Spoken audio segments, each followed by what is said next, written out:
একদা হযরত ঈসা আলাইহিস সালাম সিরিয়ার একটি বনের মধ্য দিয়ে হেঁটে যাচ্ছেন।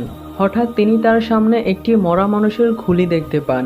কিছু সময় সেখানে দাঁড়িয়ে তিনি ভাবছিলেন এই খুলিটি কার আর এটা কিভাবেই বা এখানে আসলো।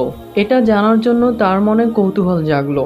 তখন তিনি আল্লাহর দরবারে হাত তুলে বললেন, হে মহান প্রভু, আমার সামনে যে খুলিটি পড়ে আছে তার পরিচয় ও ইতিহাস আমি জানতে চাই। তুমি যদি দয়া করে তাকে জীবিত করে দাও তাহলে আমি তার থেকে সবকিছু জেনে নিতাম। নবীর দোয়ার সাথে সাথে মহান আল্লাহ তাআলা তাকে জানিয়ে দিলেন যে এই খুলিটি জীবিত করার প্রয়োজন নেই। তুমি খুলিকে প্রশ্ন করলেই সে তোমাকে সবকিছু বলে দিবে। তখন হযরত ঈসা আলাইহিস সালাম সেই খুলিকে জিজ্ঞেস করলেন, হে মৃত মাথার খুলি, তুমি আল্লাহর হুকুমে কথা বলো। তখন খুলি বলে উঠল, লা ইলাহা ইল্লাল্লাহু ঈসা রুহুল্লাহ। আসসালামু আলাইকুম হে আল্লাহর নবী, আপনি আমাকে কোন কথা বলতে আদেশ দিচ্ছেন? হযরত ঈসা আলাইহিস সালাম তাকে বললেন, প্রথমে তুমি তোমার পরিচয় দাও। খুলি তখন বলল, আমি পৃথিবীতে একসময় বিরাট একজন বাদশা ছিলাম। আমার নাম ছিল জামজাহ বাদশা। ইতিহাসে আমার অনেক নাম, সুনাম ও সুখ্যাতি ছিল। আমি এক বিশাল রাজ্যের অধিপতি ছিলাম। আমার অধীনে অনেকগুলো ক্ষুদ্র ক্ষুদ্র রাজ্য ছিল। অত্যন্ত সুন্দর ছিল আমার চেহারা। শরীরের গঠন ও উচ্চতা ছিল আকর্ষণীয়। ধন সম্পদের দিক দিয়ে আমি ছিলাম অদ্বিতীয় সম্পদশালী। সুখ ছিল আমার নিত্যদিনের সাথী। আমি যে শুধু ভোগবিলাসে জীবন কাটিয়েছি তা কিন্তু নয়। দান খয়রাত, অসহায় মানুষদের সেবা, ন্যায় বিচার প্রতিষ্ঠা করা, জনসাধারণের সুখ শান্তির জন্য প্রয়োজনীয় ব্যবস্থা করা ইত্যাদিও ছিল আমার অন্যতম কাজ। হযরত ঈসা আলাইহিস সালাম খুলির কথা শুনে বললেন, তুমি কোন ধর্মের অনুসারী ছিলে আর বর্তমানে তুমি কেমন আছো? খুলি বলল, সে অত্যন্ত দুঃখের কথা। আমি অত্যধিক সম্পদ ও আরাম-আয়েশের মধ্যে ডুবে থেকে মহান আল্লাহ তাআলাকে ভুলে গিয়ে মূর্তি পূজায় লিপ্ত হয়ে গিয়েছিলাম।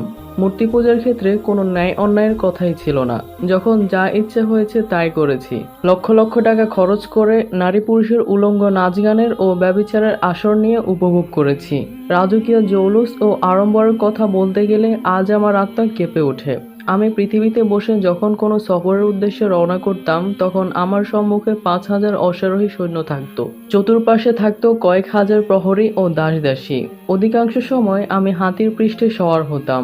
যখন আমি কোনো বনাঞ্চলে শিকার করার জন্য যেতাম তখন আমার সামনে এবং চারপাশে লাল নীল পোশাক পরিহিত শিকারী থাকত। হাত দিয়ে কখনো আমার কাজ করতে হয়নি। এমনকি খাবার গ্রহণ, পোশাক পরন, গোসল সমস্ত কাজই দাসীরা করে দিত।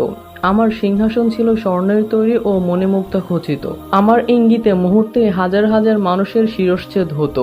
হাজার হাজার মানুষ বন্দী হয়ে কয়েদখানায় চলে যেত, আবার হাজার হাজার মানুষ মুহূর্তের মধ্যে মুক্তি লাভ করত। আমি পৃথিবীতে প্রায় 450 বছর রাজত্ব করেছি। এর মধ্যে কয়েকজন নবী ও তার অনুসারীদেরকে অনেক কষ্ট দিয়েছি। সেই কথাগুলো মনে পড়লে আমার শরীর শিউরে ওঠে। নবীর অনুসারী কাউকে শুলে চড়াতাম এবং কাউকে হাত পা বেঁধে নদীতে ফেলে দিতাম, আবার কাউকে জ্বলন্ত আগুনে নিক্ষেপ করতাম। আর একজন তাওহীদবাদী ধর্মপরায়ণ ব্যক্তিকে আমি দীর্ঘদিন রশি দিয়ে বেঁধে গাছের সাথে ঝুলিয়ে রাখি। এই অবস্থায় সে কিছুদিন পর মৃত্যুবরণ করে। তার 2টি কন্যাকে আমি দাসীরূপে ব্যবহার করি। এভাবে বহু ধর্মপরায়ণ ব্যক্তিকে আমি নির্মমভাবে শাস্তি দিয়েছি, হত্যা করেছি। আমি শুধুমাত্র এতটুকু করে ক্ষান্ত থাকিনি। ধর্মপরায়ণদেরকে খুঁজে বের করে শাস্তি দেওয়ার জন্য আমার সেনাবাহিনীর মধ্যে বিরাট একটি দলকে আমি নির্দেশ দিয়েছিলাম। তারা যে কত হাজার মানুষকে হত্যা করেছে তার কোনো হিসাব নেই।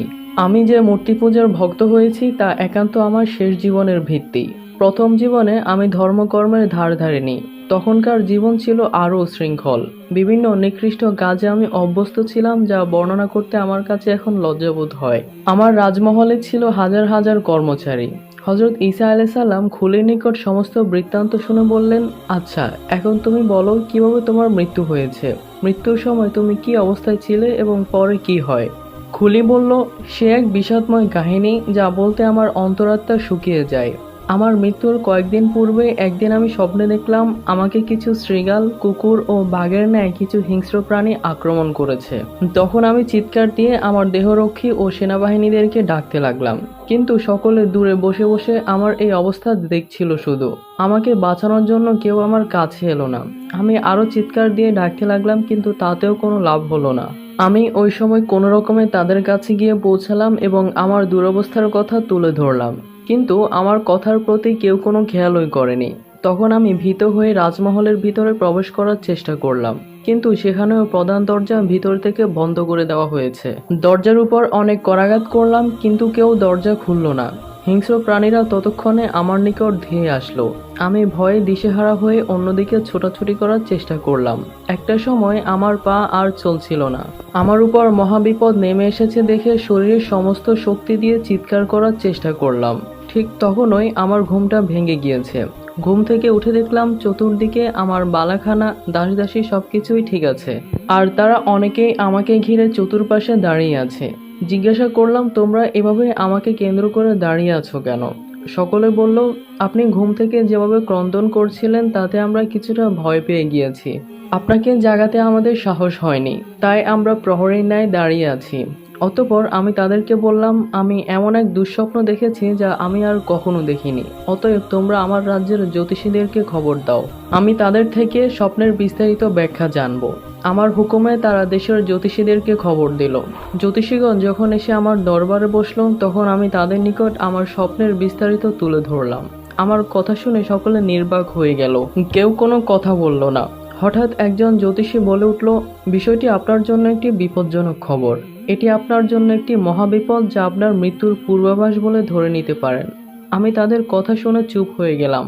আমার মুখ থেকে আর কোনো শব্দ বের হলো না। শুধু বললাম, আচ্ছা, কবে আমার মৃত্যু হতে পারে? তখন জ্যোতিষী বলল, খুব শীঘ্রই, সম্ভবত 1 মাসের মধ্যেই হতে পারে। তখন আমি সেই জ্যোতিষীকে বললাম, আমি যেসব মূর্তির পূজা করি তোমরা মূর্তির কাছে যাও। মূর্তির কাছে গিয়ে বলো আমার হায়াত যেন আরো 2-1 বছর বাড়িয়ে দেয়। সকালে উঠে পূজা মণ্ডপের দিকে চলে গেল। এরপর তারা মূর্তির কাছে আমার হায়াত বৃদ্ধির জন্য আবেদন জানালো। পরের দিন আমি গরিব দুঃখীদের জন্য রাজভান্ডার খুলে দিলাম।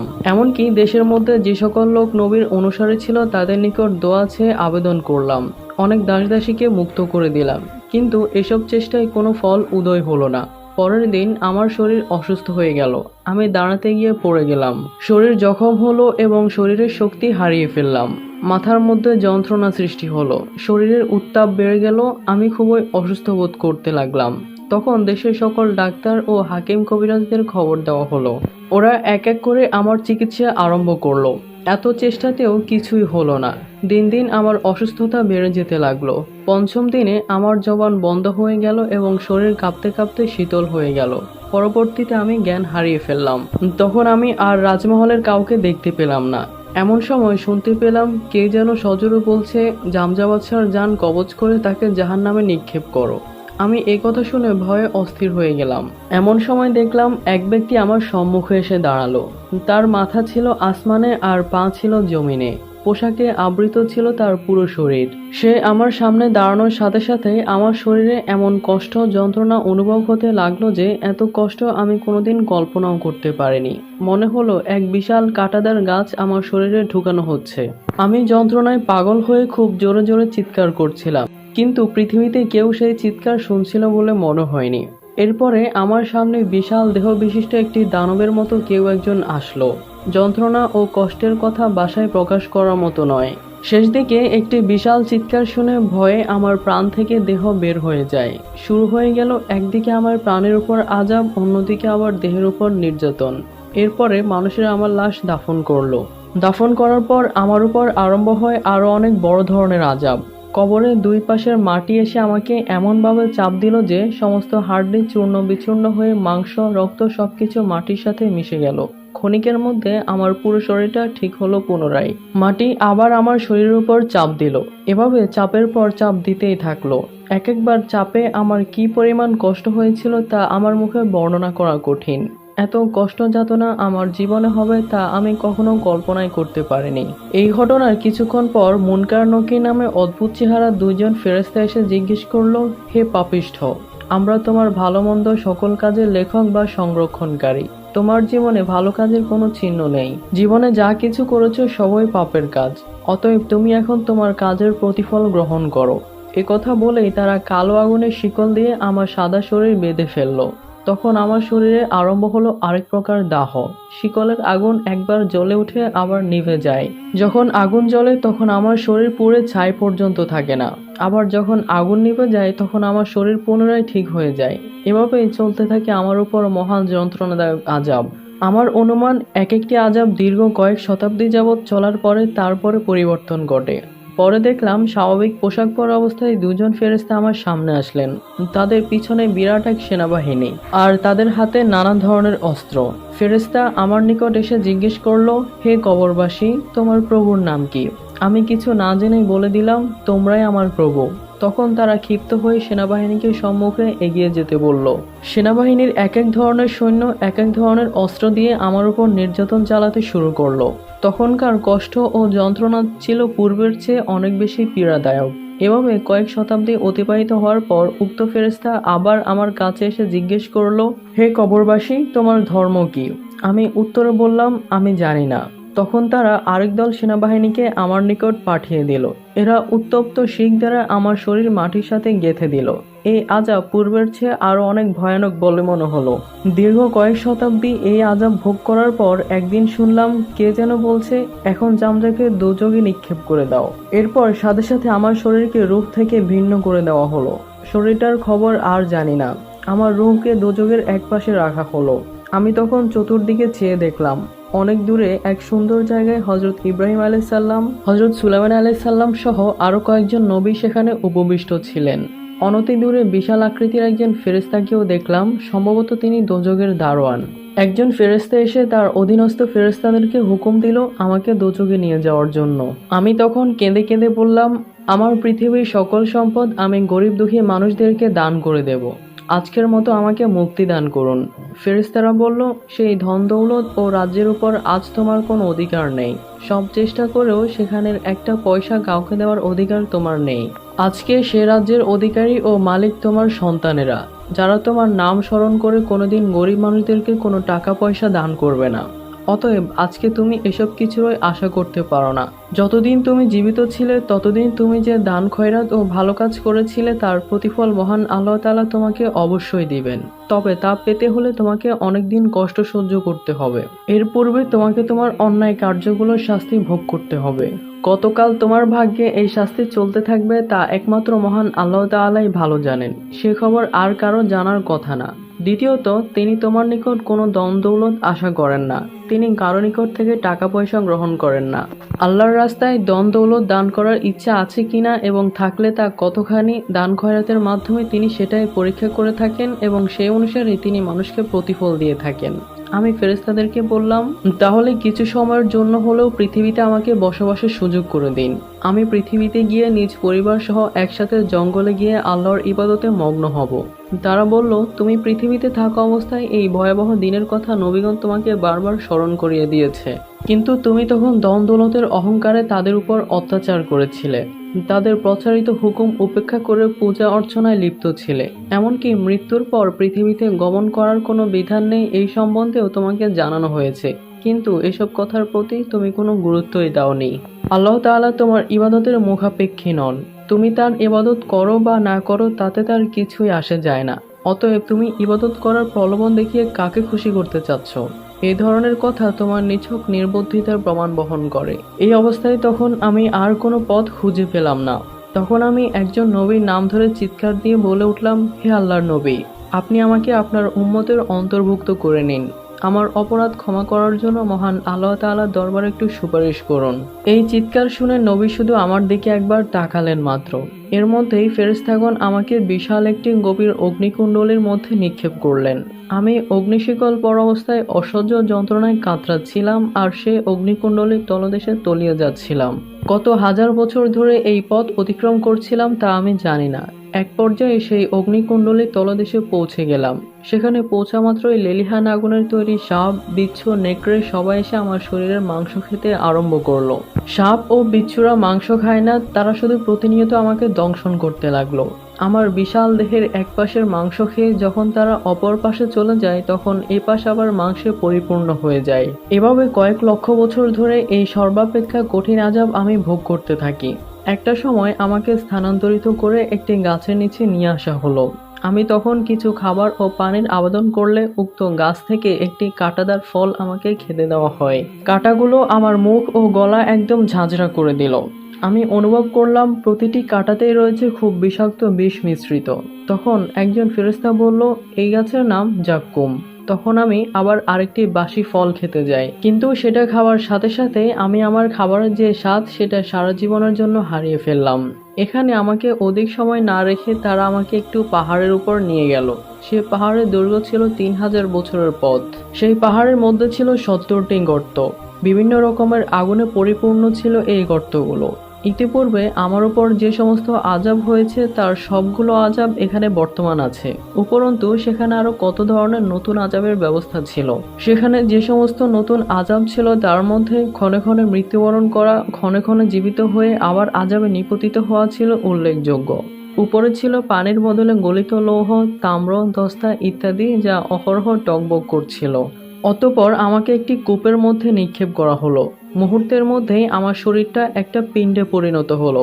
অতঃপর সেখানে একটু পানি ছিটিয়ে দেওয়া হলো, তখন আবার আমার শরীর পূর্বের ন্যায় ঠিক হয়ে গেল। আমাকে পুনরায় কূপের মধ্যে নিক্ষেপ করা হলো। আমি আবার পিণ্ডে পরিণত হলাম। আবার আমার শরীর ঠিক করে দেওয়া হলো। এভাবে দীর্ঘকাল যাবৎ আমি এই অসহ্য আযাব ভোগ করতে থাকি আর চিৎকার দিয়ে আল্লাহর দরবারে প্রার্থনা করতে থাকি। এরপরে আমাকে আরেকটি বদ্ধ ঘরে নেওয়া হলো। এটা ছিল অনেক বড়। আমাকে সিন্দুকের মধ্যে আবদ্ধ করে দেওয়া হলো। এবারের আযাবগুলো ছিল আরো নতুন ধরনের, তবে পূর্বের আযাবের চেয়ে এটার কঠিনতা আদৌ কম ছিল না। এই আগুনের রং ছিল ভীষণ কালো। এই আগুনে আমার এক পাশ পুড়ে ছাই হয়ে যেত আর অপর পাশ ভালো থাকতো, আবার আরেক পাশ পুড়ে ছাই হয়ে যেত আর অপর পাশ ভালো থাকতো। এখানে আমি আরো কত মূর্তি পূজারীকে আযাব ভোগ করতে দেখেছি। তাদের অনেককে আমি চিনে ফেললাম। তারা পৃথিবীতে বসে আমাকে মূর্তি পূজা করতে উৎসাহিত করত। তাদের কয়েকজন এখানে আযাব ভোগ করছিল, কিন্তু এখানে কারো সাথে কথা বলার কোনো অবকাশ ছিল না। নিজ নিজ বিপদে সবাই হাহুতাশ করে কোনোভাবে সময় অতিবাহিত করছিল।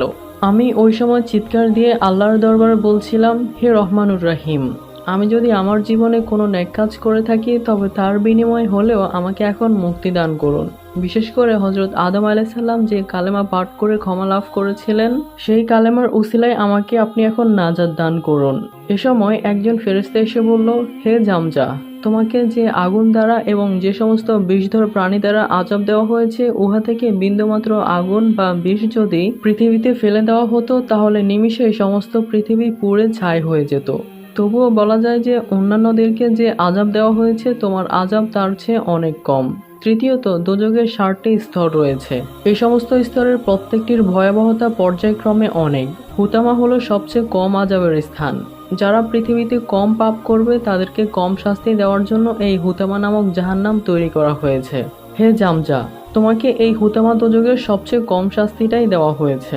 হয়তো মহান আল্লাহ তাআলা তোমার ন্যাক কাজসমূহের প্রতিদান দিবেন। তবে যে সমস্ত নবীদেরকে তুমি কষ্ট দিয়েছ, হত্যা করেছ, তাদের থেকে ক্ষমা প্রার্থনার প্রয়োজন আছে। যতক্ষণ পর্যন্ত না তারা তোমাকে ক্ষমা করবে ততক্ষণ পর্যন্ত মুক্তির কোনো উপায় নেই। আমি এই কথা শোনার পর কয়েক হাজার বছর যাবৎ একজন নবীর সাথে সাক্ষাৎ করার জন্য আল্লাহর কাছে প্রার্থনা করে যাচ্ছি। হয়তো আমার সেই প্রার্থনার কারণে মহান আল্লাহ তাআলা আপনার নিকট আমার দুঃখ দুর্দশা বলার সৌভাগ্য দান করেছেন। আপনি দয়া করে আল্লাহর দরবারে আমার জন্য ক্ষমা প্রার্থনা করে আমাকে মুক্তি দান করুন। আমাকে পৃথিবীতে আরেকবার জীবিত করে সুযোগ করে দেওয়ার জন্য প্রার্থনা করুন। আমি পৃথিবীতে গিয়ে প্রাণ ভরে ইবাদত বন্দেগীতে মগ্ন হয়ে যাব। হে আল্লাহর নবী, আপনি শেষ নবী হযরত মুহাম্মদ সাল্লাল্লাহু আলাইহি ওয়াসাল্লামের ওসিলা ধরে দোয়া করুন। এটা আপনার প্রতি আমার প্রাণের দাবি। আপনার প্রতি আল্লাহর দোহাই, আপনি আমাকে ফিরিয়ে দিবেন না।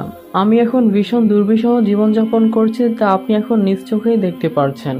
একজন পাপী যদি নেক কাজ করার ইচ্ছা পোষণ করে তাহলে তাকে সুযোগ করে দেওয়া কি নবীর দায়িত্ব নয়? যদি আমি আপনার সাথে কথা বলার সুযোগ না পেতাম তাহলে সমস্ত কাল আমাকে আযাব ভোগ করতে হতো। অতএব আমি আশাবাদী আপনি অবশ্যই মহান আল্লাহ তাআলার কাছে আমার জন্য প্রার্থনা করবেন। হযরত ঈসা আলাইহিস সালাম দীর্ঘ সময় জামজা বাদশার খুলির নিকট থেকে এক ভয়াবহ ঘটনা শুনে অনেক কাঁদলেন। অতঃপর তিনি খুলিকে জিজ্ঞেস করলেন, তুমি কোন বংশের লোক আর এই মুহূর্তে আমি তোমার কি উপকার করতে পারি? জামজা বলল, হুজুর, আমি ইলিয়াস আলাইহিস সালামের বংশধরদের লোক। আমি দীর্ঘ অনেক বছর পরকালের আযাব সহ্য করেছি। আরো কত বছর সহ্য করতে হবে আমি জানি না। আমার একান্ত বিশ্বাস আপনার দয়ায় আমার ভাগ্যের পরিবর্তন ঘটবে। তাই আপনাকে আপনার কসম দিয়ে বলছি, আপনি আমার মুক্তির জন্য একবার দোয়া করুন। হযরত ঈসা আলাইহিস সালাম জামজা বাদশার খুলির আবেদন নিবেদন শুনে আল্লাহর দরবারে একবার দোয়া করলেন এবং যে নবীদের প্রতি সে অসদাচরণ করেছিল তাদের নিকট তিনি তার হয়ে ক্ষমা প্রার্থনা করলেন এবং যে নবীদের প্রতি সে অসদাচরণ করেছিল তাদের নিকট তিনি তার হয়ে ক্ষমা প্রার্থনা করলেন। নবীরা যখন তাকে ক্ষমা করলেন তখন আল্লাহ তাআলাও তাকে ক্ষমা করে দিলেন। অতঃপর হযরত ঈসা আলাইহিস সালামকে বলা হলো, আপনি যে ঐশী ক্ষমতা বলে মৃত মানুষকে জীবিত করে থাকেন সেটা এখানেও একবার প্রয়োগ করুন। এখন জামজাকে মৃত থেকে জীবিত করুন। তখন নবী ঈসা আলাইহিস সালাম দোয়া করে বললেন, হে জামজা বাদশার খুলি, হাড় ও মাংস, তোমরা আল্লাহর হুকুমে একত্রিত হয়ে যাও। নবীর দোয়ার বরকতে ও আল্লাহর রহমতে তখন জামজা জীবিত হয়ে পাঠ করলো, লা ইলাহা ইল্লাল্লাহু ঈসা রুহুল্লাহ। নবী তখন তাকে বললেন, যাও, তোমার ফরিয়াদ মহান আল্লাহ তাআলা কবুল করেছেন। এখন তোমার ইচ্ছামতো তার ইবাদতে মগ্ন হও। জামজা বাদশাহ এখন নিজ রাজ্যের কথা না ভেবে একজন সাধারণ মানুষের ন্যায় মহান আল্লাহ তাআলার ইবাদতে মগ্ন হয়ে গেলেন।